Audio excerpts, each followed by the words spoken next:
The council chamber of the Galactic Concordat hummed with the kind of silence that only comes when 12 species are trying very hard not to look at each other. I say trying, because when you have compound eyes, stalked eyeballs and thermal sensing organs, avoiding eye contact becomes more of a philosophical challenge than a practical one. My name is Vorketh, and I'm what you might call the recording secretary for this particular circus of interstellar proportions. My species, the Threndali, are known for 3 things: our excellent memory, our 4-chambered stomachs, and our deep, abiding cynicism about everything. Today that cynicism was working overtime. So let me get this straight. I clicked through my mandibles, reviewing the data slate in front of me. In the past 3 cycles we have lost 14 colonies, 7 trade routes, and approximately 4 million citizens to these pirates. Ambassador Quellan, a floating jellyfish-like creature from the methane rings of Vorketh, pulsed an embarrassed shade of purple. We prefer the term unauthorized resource redistribution specialists.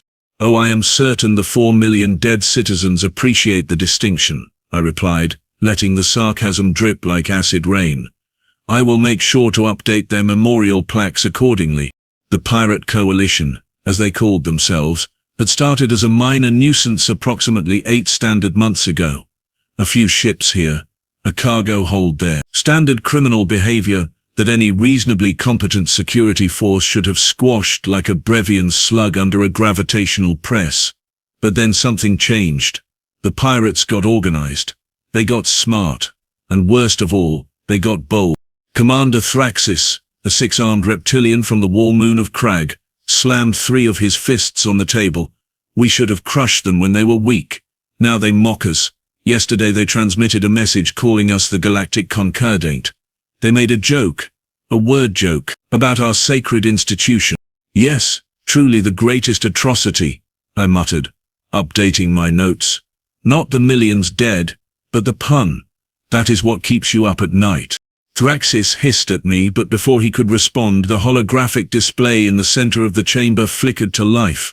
A figure appeared, humanoid but clearly artificial, its features shifting and glitching in a way that suggested significant tampering with communication protocols. Greetings, Concordat. The voice was jovial, almost friendly, which made it infinitely more disturbing. Captain Vex here, official spokesperson for the Coalition of Free Space. That's our new name. Do you like it? We had a vote. Very democratic. High Administrator Krill, a crystallized rock being who predated most stars in the local cluster, spoke with a voice like grinding tectonic plates. You dare address this council directly? Your arrogance knows no bounds. Oh, I know my bounds, Vex replied, and even through the glitchy hologram, I could hear the grin. I just choose to ignore them. See, that's the thing about bounds. They only matter if someone enforces them. So here's my question. For all you enlightened, ancient, powerful species, the hologram leaned forward. Who is going to stop us? The silence that followed was deafening. Vex continued, clearly enjoying himself. We've hit your colonies. We've taken your ships. We've made your traders reroute around half the sector. And what have you done? You have held meetings. 47 meetings, by my count. You know what we've done in the time you have held 47 meetings. We have acquired 3 more battle cruisers, and a really nice space station that used to belong to the Merchant Guild of Praxis. Thank you for that, by the way. The cafeteria is excellent. This is outrageous, Krall bubbled, literally. Small bubbles rose through his translucent body. We have military forces. We have treaties. We have protocols. You have bureaucracy, Vex corrected. You have 12 species who cannot agree on what day it is, let alone how to mount a coordinated defense. You know what the funniest part is? We're not even that good. We are just adequate criminals who got lucky because you people are cosmically terrible at making decisions. I had to admit, he had a point. In the 8 months since the Coalition started making trouble, the Concordat had commissioned 17 studies, formed 9 subcommittees, and generated enough paperwork to construct a small moon. What we had not done was actually stop the pirates. High Administrator Prill's internal structure glowed with rage. You mock us, at your peril. The Concordat has existed for 10,000 cycles. We have ended wars. We have brokered peace across 1,000 systems. And now you cannot stop a bunch of thieves with stolen ships, Vex said cheerfully. Anyway, I am not here to chat about your past glories. I am here to inform you that in 72 hours, we will be taking the industrial complex at Helix Prime. It produces 60% of your medical supplies, so you might want to do something about that. Or don't. Either way, we will get some great ships out of the deal. The hologram winked out. For approximately 30 seconds nobody spoke. Then everyone spoke at once. We must mobilize the fleet. Which fleet? From which system? Under whose command? We need approval from the Military Oversight Committee. The committee meets bi-weekly. We do not have bi-weekly. Perhaps we could negotiate. Negotiate? With criminals? I let them argue. It was what they were good at. While they debated force composition and authorization protocols, I checked the tactical feeds. Helix Prime had minimal defenses, most of its security having been reallocated to protect more strategically important locations during one of the previous 47 meetings. The pirates could probably take it with a moderately sized assault force and a decent hacking specialist. Perhaps, I interjected, my voice cutting through the chaos, we should consider asking for help. The arguing stopped. 12 species turned their various sensory organs toward me. Help? Thraxis repeated the word like it was in a foreign language. From whom? We are the Galactic Concordat. Who could possibly help us? Well, I said, pulling up a data file I had been reviewing in my spare time. There is one species that has proven remarkably effective at dealing with asymmetric threats and unconventional warfare. Quellen pulsed. You cannot possibly mean the humans, I finished. The reaction was immediate and visceral. Thraxis laughed, a sound like gravel being digested. Prill's internal structure dimmed to a disgusted grey. Even Quellen stopped pulsing entirely, which for his species was the equivalent of shocked silence. The humans, Thraxis wheezed between laughs. The species that only achieved faster than light travel 40 of their years ago? The ones who still fight among themselves over primitive resources? Those humans, I confirmed, have successfully resolved 19 separate conflicts in the border territories. They have a 94% success rate in hostage situations, and according to intelligence reports, pirate activity in sectors where they maintain a presence has dropped by 87%. They are barely more than children, Prill rumbled. What could they possibly offer? I pulled up a video file. This was recorded 6 months ago, at the colony on Vres Minor. Pirates took the settlement hostage, demanding ransom. The local security forces were paralyzed. A human trade ship happened to be in orbit. The video played. It showed a human female average height for her species, walking alone down the main thoroughfare of the colony. She wore scuffed boots, practical clothing, and carried what appeared to be a primitive projectile weapon. The pirates, 8 of them, heavily armed, positioned at the colony administration building, had watched her approach. The video had audio. I played it. That's close enough, human, the pirate leader had shouted. Turn around or we start executing hostages. The human had continued walking, her pace unhurried, almost casual. She stopped about 20 meters away, tilted her head and said something that the translator struggled with, but eventually rendered as, "You know what your problem is? You asked the wrong question. What are you talking about? You keep asking who will stop us." The human shifted her weight, her hand resting near her weapon. "You should have been asking, can we be stopped? The answer is yes. By me? Today." What followed was approximately 45 seconds of the most efficient violence I had ever witnessed. The human moved like water, like smoke, like something that existed in the spaces between moments. When it was over, all 8 pirates were neutralized, the hostages were safe, and the human was wiping blood off her boots on one of the unconscious pirate's jacket. She had looked directly at the security camera, as if she knew someone would be watching later, and said, "Somebody should clean this up." Then she had walked back to her ship and left. The council chamber was silent again, but this time it was a different kind of silence. "That," I said quietly, "is what they offer. They offer results." Thraxis was no longer laughing. That was one human. Against a small group. That was one human who was not even military, I corrected. She was a cargo freighter captain named Vance.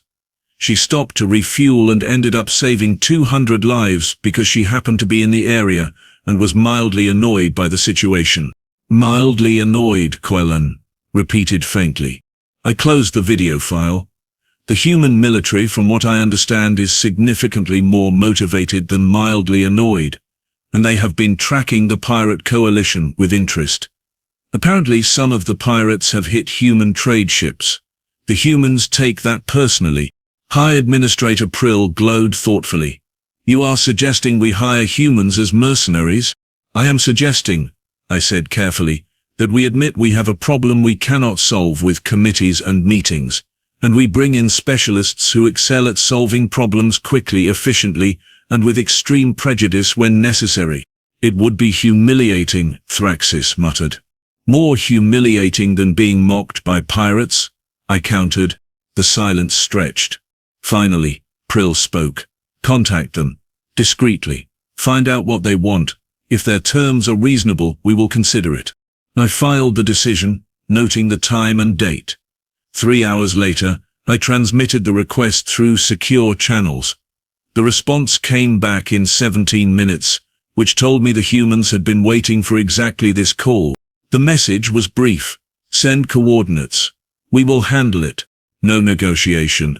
No lengthy terms. No subcommittees. Just 7 words that somehow managed to be both reassuring and terrifying. 70 hours before the pirates were scheduled to hit Helix Prime, a single human ship appeared at the edge of the system. It was not a warship, not a cruiser, nothing that looked remotely military. It was a modified frigate with mismatched hull plates and what appeared to be civilian-grade engines. The Concordat observation post tracked it with confusion. Then the ship did something unexpected. It broadcast on all frequencies, including the ones the pirates were known to use. Attention Coalition of Free Space. This is Lieutenant Commander Ava Torres of the Human Stellar Navy. You asked who would stop you. I'm here to answer that question, personally. And then she entered the system, alone, heading directly for Helix Prime. I watched the tactical feed with what I can only describe as morbid fascination. Either this was the most brilliant strategy I had ever witnessed, or I was about to watch a single human get obliterated by a pirate fleet. Thraxis leaned over my shoulder, watching the same feed. Is she insane? Possibly, I admitted. Or maybe she knows something we don't. The human ship approached Helix Prime. The pirate fleet, 15 ships strong, moved to intercept. On the comm channels, I could hear the pirate commanders laughing. One ship? They sent one ship? This is their answer? Maybe it is a trick? What trick? There is nothing else in the system. Lieutenant Commander Torres broadcast again, her voice calm, almost pleasant. Last chance, gentlemen. Power down your weapons, surrender your ships, and maybe you walk away from this. Your choice. The laughter on the comm channels intensified. Captain Vex himself responded, his voice dripping with amusement. Oh, this is beautiful. Humanity sends one little ship and one brave idiot to stop us. Tell me, Lieutenant Commander, how exactly do you plan to stop 15 ships with that? There was a pause. When Torres spoke again, I could hear the smile in her voice. Did I mention I brought friends? They're just a bit shy. And that was when the system sensors went absolutely insane. Human ships appeared. Dozens of them. They had been there the whole time, hiding in the sensor shadows of asteroids, using some kind of stealth technology that made them effectively invisible until they decided otherwise. They did not appear on the edges of the system. They appeared right on top of the pirate fleet, having somehow maneuvered into perfect attack positions without being detected. The pirates had approximately 3 seconds to process this information before the humans opened fire. I have reviewed the battle footage 47 times. Each time I see something new, some detail I missed before. The humans fought like they had choreographed every move, every ship knowing exactly where the others would be, moving with a synchronization that should have been impossible. They disabled ship after ship with surgical precision, targeting engines and weapons, but avoiding critical life support systems. They were not trying to kill the pirates. They were humiliating them. 15 minutes. That is how long it took. 15 minutes to completely dismantle a pirate fleet that had been terrorizing half the sector for 8 months. When it was over, Torres broadcast one more message. Coalition of Free Space, this is your official dissolution notice. Your ships are disabled. Your crews will be taken into custody. Your operation is finished. Any questions? There was no response. The pirates had nothing left to say. The human fleet towed the disabled pirate ships to the nearest Concordat facility, delivered them with detailed documentation of every crime they had committed, and then Torres herself came to the council chamber to make her report. She walked in with blood on her boots. Not metaphorical blood, actual blood, from one of the pirate ships where there had apparently been a brief boarding action. She looked at the 12 species assembled at their shocked faces and stunned silence, and said, "The pirate problem is solved. You are welcome. My government will send you the bill. Also, you might want to upgrade your military protocols." That was embarrassingly easy. Then she turned and walked out, her boots leaving small red footprints on the pristine chamber floor. I watched her go, and I realized something important. Humans were not part of the Concordat. They were not bound by our treaties, our protocols, our endless committees, and that meant when they saw a problem, they just fixed it. No meetings, no debates, no subcommittees. They just acted. Thraxis broke the silence. Did she just insult us? Yes, I confirmed, and she was absolutely right to do so. High Administrator Krill glowed thoughtfully. Perhaps we should learn from this. Perhaps, I agreed, making notes for the official record. Or perhaps we should just make sure the humans are on our side, because I really do not want to see what happens when they are not. Outside the chamber, I could hear Torres talking to someone on her comm system, her voice fading as she walked away. Yeah, it was simple. They were idiots. Coordinator wants to know if we are free next cycle. The Brevian sector has a smuggling problem apparently. I filed the report, updated the records, and made a personal note in my private files. Never, under any circumstances, ask a human who will stop us, because they will show up, stop you, and then charge you for the privilege. And they will do it in under 24 hours. 3 weeks after the pirate incident, I found myself sitting in what humans call a bar. This particular establishment was located on Station Meridian, a trading hub that served as neutral ground for about 40 different species. The humans had opened it 6 months ago, and it had quickly become the most popular gathering spot in the sector, primarily because humans had figured out how to synthesize alcoholic beverages compatible with 17 different biochemistries. I was on my 5th drink, something the bartender called a Threndali Sunset, which tasted like fermented citrus and poor life choices. Across from me sat Lieutenant Commander Ava Torres, who was drinking something that looked like it could strip paint. So let me understand this correctly, I clicked, my mandibles loosening with the alcohol. Your entire battle plan relied on the assumption that we would be too incompetent to detect your ships. Torres grinned. Not incompetent, complacent. There is a difference. Your sensor technology is actually pretty good. You just were not expecting anyone to actively try to hide from you inside your own system. You were looking out, not in. That is incredibly risky. Only if it fails. She took a sip of her drink and winced slightly. Look, Vorketh, can I call you Vorketh? You already are. Fair point. Here is the thing about humans. We are really good at improvising. You know why? Because for most of our history, we were not the biggest, not the strongest, not the fast. We were the species that survived by being clever, adaptable, and just stubborn enough to keep trying when everyone else gave up. I tilted my head, a gesture of curiosity. And this makes you effective warriors? It makes us effective problem solvers, she corrected. War is just problem solving with explosions. The pirates, they were a problem. We solved them. Next problem. As if summoned by the conversation, the door to the bar opened, and 3 figures walked in. They were Kregian, the same species as Commander Thraxis, which meant they were naturally intimidating. Big, scaly, multiple arms, teeth designed for rending meat. They also wore the insignia of the Concordat security force, which meant they were theoretically on our side. Theoretically. They swaggered up to the bar, and the largest one, whose name tag identified him as Sergeant Krall, slammed a fist down. Bartender. Drinks. Now. The human bartender, a young male named Danny, did not even flinch. Sure thing. What can I get you? Whatever is strongest. We are celebrating. Celebrating what?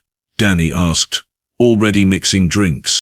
The destruction of the human arrogance, Krall announced loudly, clearly intending for everyone in the bar to hear. 3 weeks ago we watched humans waltz in and solve our pirate problem. Everyone acts like they are heroes. But let me tell you what I think. Torres sighed quietly. Here we go. Krall continued, warming to his subject. I think humans got lucky. I think they faced a disorganized rabble and managed to not mess it up. I think if they faced a real military force, a trained, disciplined army like the Krallian Defense Legion, they would crumble like dry sand. The bar had gone quiet. Humans had a reputation now after the pirate incident, but there was still significant skepticism among the older species. The Krallians in particular had a warrior culture that went back thousands of years. They did not like upstarts, and they especially did not like upstarts who made them look bad by comparison. Torres took another sip of her drink. Danny, put their drinks on my tab. Krall turned, noticing us for the first time. His eyes narrowed when he saw Torres's uniform. The hero herself. Tell me, Lieutenant Commander, how many ships did you lose in your glorious battle? None, Torres replied evenly. How many casualties? 3 injuries. Minor. One was from someone tripping over a power cable. Krall laughed, a harsh barking sound. You see? This proves my point. You fought cowards and criminals, not soldiers. The pirates ran because they were not trained to fight.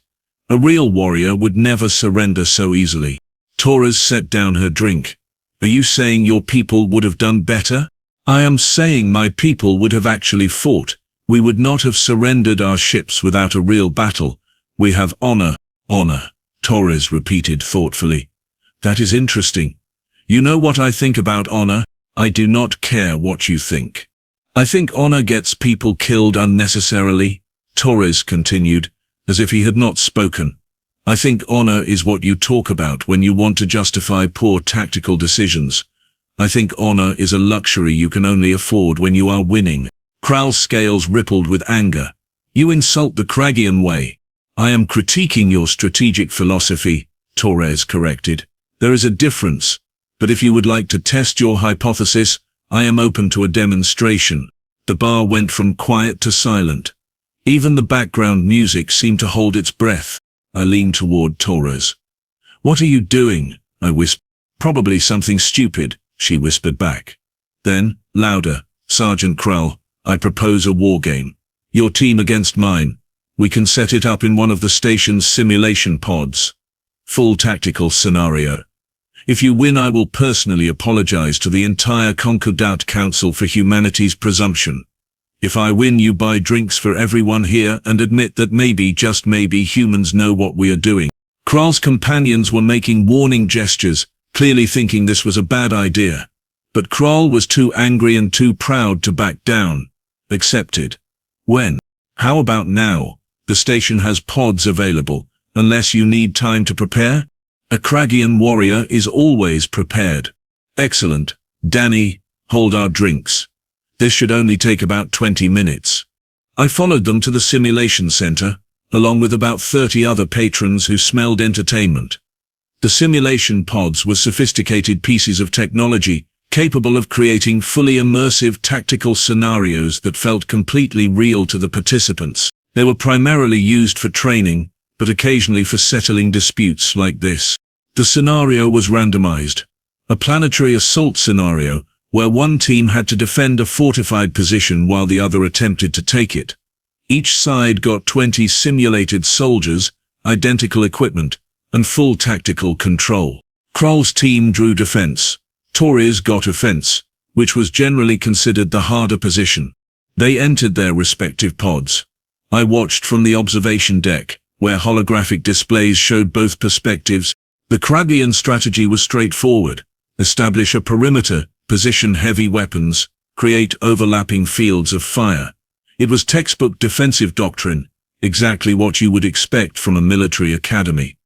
It was also completely predictable. Torres's approach was different. She split her forces immediately, sending 3 small teams on wide flanking maneuvers, while the main force probed the center of the Krallian position. The Krallians opened fire, confident they were repelling the assault. "She is sacrificing her forces," someone in the observation deck muttered. "What kind of strategy is that?" I watched more carefully. Torres was not sacrificing her forces. She was gathering information. Each probe attack revealed where the Krallian heavy weapons were positioned, what their response times were, how they communicated. And while the Krallians were focused on the obvious frontal assault, Torres's flanking teams were moving through terrain the Krallians had dismissed as impassable. It was not impassable. It was just difficult. And humans, apparently specialized in difficult. 12 minutes into the simulation, Torres's flanking teams hit the Krallian position from 3 sides simultaneously. The Krallians, committed to their forward positions, tried to reorient, but it was too late. Torres's forces rolled through their defenses like water through cracks in stone. 14 minutes total. Torres won with 11 of her 20 soldiers still active. The Krallians were eliminated to the last simulated soldier. When they emerged from the pods, Krall looked like he had been hit with a gravitational hammer. "That was, you did not fight with honor." "No," Torres agreed cheerfully. "I fought to win. There is a difference. Now, about those drinks you owe everyone." To his credit, Krall kept his word. He bought drinks for the entire bar, though he looked like he was chewing on broken glass while doing it. His companions kept shooting him looks that clearly said, "I told you so." I found Torres back at our table.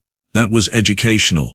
"That was expensive," she corrected, gesturing at the crowd of people enjoying free drinks. "Do you know how much cross-species alcohol costs? This is coming out of my personal account." "You won the wager. He is paying." "Yeah, but I goaded him into it in the first place. My mother always said my mouth would get me in trouble." She paused. "Actually, my mother said a lot of things about my mouth. Most of them were accurate." "Why did you do it?" I asked.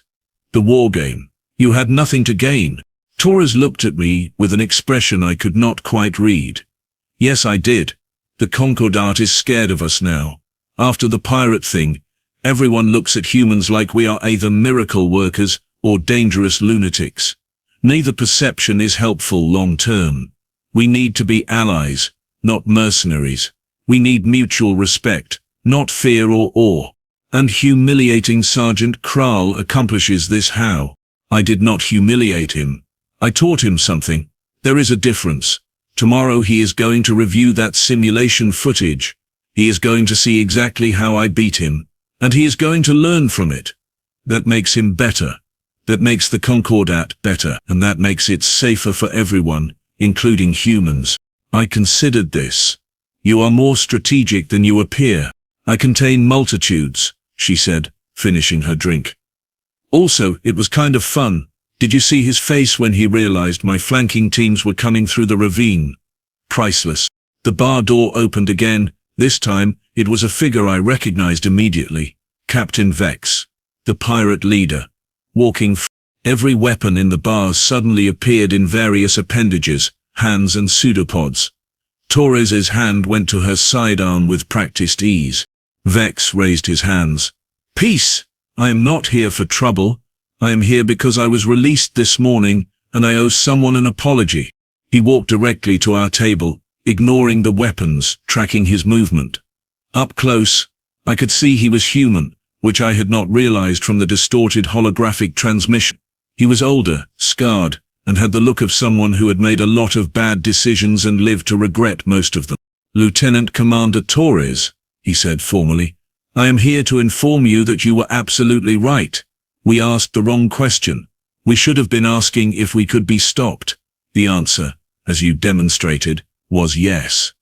Emphatically, Torres studied him. Is there a point to this, Vex? The point is that I spent 3 weeks in Concordat custody. which gave me a lot of time to think about my choices, about where I went wrong, about what I want to do with however much life I have left. He pulled out a datapad. These are the locations of 4 other pirate cells operating in adjacent sectors, smaller operations than mine was, but still problematic. Consider it a peace offering. Torres took the datapad, glanced at it, then looked back at Vex. Why? Because you offered us surrender before you opened fire. Most military forces would have just destroyed us. You gave us a choice. That meant something. He paused. Also, during processing, a Concordat bureaucrat, named Vorketh, made sure I got a fair hearing instead of being spaced out an airlock. Apparently, someone put in a good word. I felt multiple eyes turn toward me. I clicked my mandibles defensively. The paperwork was incomplete. I merely ensured proper procedures were followed. You saved my life, Vex said flatly. Do not diminish it. Anyway, Torres, the information is good. Use it however you want. I am out of the pirate business. I am thinking about becoming an asteroid miner. Much lower mortality rate. He turned to leave, then stopped. Oh, and if anyone asks where you got this information, maybe do not mention it was from me. There are people who would be very unhappy to know I cooperated with authorities. Your secret is safe, Torres assured him. After Vex left, I looked at the datapad. This is extremely valuable intelligence. Yep, Torres agreed, and we are going to share it with the Concordat immediately. After we verify it, of course. Of course, I echoed. Then curiosity getting the better of me. Why did you offer them surrender? Most military forces would not have. Torres was quiet for a moment. Because humans know what it is like to be on the wrong side of overwhelming force. We know what it is like to be given no choice but to fight and die. We decided a long time ago that when we had the power, we would always offer the choice. It does not always work. Sometimes people choose to keep fighting, but we offer it anyway, because someone offering us that choice even once might have changed our history. It was the most serious I had seen her. The moment stretched, heavy with unspoken history. Then she grinned. Also, dead pirates tell no tales, and living pirates can tell you where all the other pirates are hiding. Pragmatism for the win. And just like that, the weight lifted. Over the next few weeks, I watched as humanity's role in the Concordat shifted. They were not petitioners anymore, hoping to be accepted. They were partners, bringing unique perspectives and capabilities. The information from Vex led to 3 more successful operations against pirate cells. Each time human ships led the assault. Each time they offered surrender first. Each time they won with minimal casualties on all sides. The Concordat Council called me in for a consultation. They wanted to know my assessment of humanity's long-term value to the Alliance. I thought about Torres, about Vance, about the way humans approached problems. I thought about their willingness to take risks, their adaptability, their absolute refusal to accept that something could not be done. My assessment, I told the Council, is that we are extraordinarily fortunate they want to be our allies instead of our adversaries. I recommend we invest heavily in cultural exchange programs, joint military exercises, and collaborative research initiatives, not because we need their military might, though that is valuable, but because we need their perspective. They see problems differently than we do. They solve problems differently than we do, and after 10,000 cycles of doing things the same way, perhaps different is exactly what we need. High Administrator Krall glowed thoughtfully. You have become an advocate for humanity. I have become a realist, I corrected. 3 months ago, we had a pirate problem we could not solve. Today, that problem no longer exists. The variable that changed was human involvement. I am simply following the evidence. Commander Thraxis, who had been quiet during my report, finally spoke. They are reckless. They take risks that would never be approved by proper military protocol. Yes, I agreed, and that is exactly why they succeed where we fail. We calculate risk until the opportunity passes. They accept risk and adapt when things go wrong. Both approaches have value. Together they would be formidable. The Council deliberated. Eventually they agreed to propose a formal military cooperation treaty with humanity. Not as subordinates, not as mercenaries, but as equal partners. I was asked to deliver the proposal to Torres, since we had developed what humans call rapport. I found her on Station Meridian again, this time teaching a group of young Concordat security officers human hand-to-hand combat techniques. She was demonstrating something called a joint lock on a volunteer who outweighed her by at least 60 kilograms and had 4 more limbs. The principle is leverage, she was explaining as she effortlessly put the much larger alien on the ground. You do not need to be stronger, you just need to understand physics and anatomy.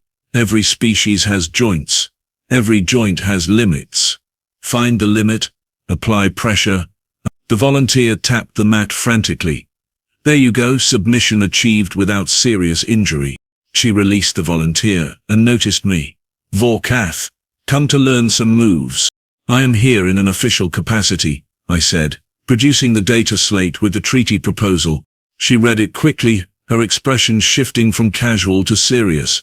This is big. This is necessary, I corrected. The Concordat needs what humanity offers, and I suspect humanity could benefit from what the Concordat offers in return. Resources, territory, established trade routes, diplomatic connections. We are not in this for profit, Torres said, but I could see her thinking through the implications. Of course not, I said, letting sarcasm creep back into my voice. You are in it purely out of the goodness of your hearts. The fact that it also provides strategic advantage, economic opportunity, and political influence is purely coincidental. She laughed. Okay, fair point. We are not saints. But we are not conquerors either. We are just trying to survive and maybe make things a little better while we are at it. That is all anyone can ask, I said. Will you recommend this treaty to your government? Torres looked at the data slate again, then at the security officers she had been training, then back at me. Yeah, I will recommend it. I think this could be the start of something good, assuming we do not screw it up. Oh, we will definitely screw it up, I assured her. Multiple times. The question is whether we can recover from our mistakes and keep trying anyway. Sounds like a very human philosophy. Perhaps you are rubbing off on us? She grinned. Careful, Vorketh. Keep talking like that and people will think you like humans. I tolerate humans, I corrected. There is a significant difference. I will take it. She handed back the data slate. Tell the council we are interested. Our diplomats will be in touch within the week to hammer out details. I took the slate and turned to leave. She called after me. Hey, Vorketh. Yes? Thanks, for putting in a good word for Vex. For giving him a chance. Not everyone would have done that. I clicked my mandibles in what humans had learned was my version of a shrug. He made mistakes. He is trying to correct them. That deserves acknowledgement. Besides, proper procedure required a fair hearing. I simply ensured regulations were followed. Right, she said, clearly not believing my bureaucratic excuse. Regulations. I left before she could say anything else that might make me examine my motivations too closely. 6 months later, the treaty was finalized. Humanity became full members of the Galactic Concordat, with all the rights and responsibilities that entailed. There was a formal ceremony, with speeches and diplomatic niceties and all the pomp ancient civilizations could muster. I watched from my usual position, recording everything for the official record, and I thought about how much had changed. Not just politically or militarily, but culturally. The Concordat had been forced to confront its own complacency, its own inefficiency, its own failure to adapt, and it had done so because one human walked into a situation with blood on her boots and decided to fix a problem nobody else could solve. After the ceremony, I found Torres in the reception hall, surrounded by admirers and officials trying to ingratiate themselves with humanity's new favorite officer. I waited until she could extract herself. Congratulations on your promotion, Commander Torres. She grimaced. Thanks. More responsibility, same pay, extra paperwork. Living the dream. You will do well, I said. You have a talent for seeing solutions others miss. I have a talent for getting into situations that require solutions, she corrected. There is a difference. We stood in comfortable silence for a moment, watching the various species mingle and network. Finally, I said what I had been thinking. Thank you. She looked at me, surprised. For what? For answering the question. When everyone asked who will stop us, you showed up and said, me. You did not have to, but you did anyway. That matters more than you know. Torres smiled, and for once it was not sarcastic or guarded, it was genuine. Somebody had to, might as well be me. And that, I realized, was the essence of humanity. Not that they were the strongest or the fastest or the most advanced, but that when faced with a problem, their instinct was not to form a committee, or study the issue, or wait for someone else to act. Their instinct was to say, I will handle it. And then they did. I filed my final report on the human integration into the Concordat that evening. It was concise, professional, and completely factual, but in my private notes, the ones that would never be part of the official record, I wrote, today the Galactic Concordat became stronger by admitting we were weak. We became wiser by acknowledging what we did not know, and we became better by accepting help from those we once considered beneath us. If this is what humanity brings to the galaxy, then perhaps the future is brighter than I thought. Though they will probably find a way to make it more complicated, because that is what humans do. But they will also find a way to fix it, because that is also what humans do. And that, ultimately, is all that matters. I saved the file, closed my data slate, and went to join the reception. Torres had saved me a drink, something she called a diplomatic incident, which tasted like regret and poor judgment, but in a pleasant way. To new partnerships, she toasted. To survival, I countered. To not screwing this up too badly, she amended. We drank, and the future spread out before us like an uncharted star map, full of potential and danger and possibility. But now at least, we faced it together. And if anyone asked who would stop us, well, the humans would probably volunteer.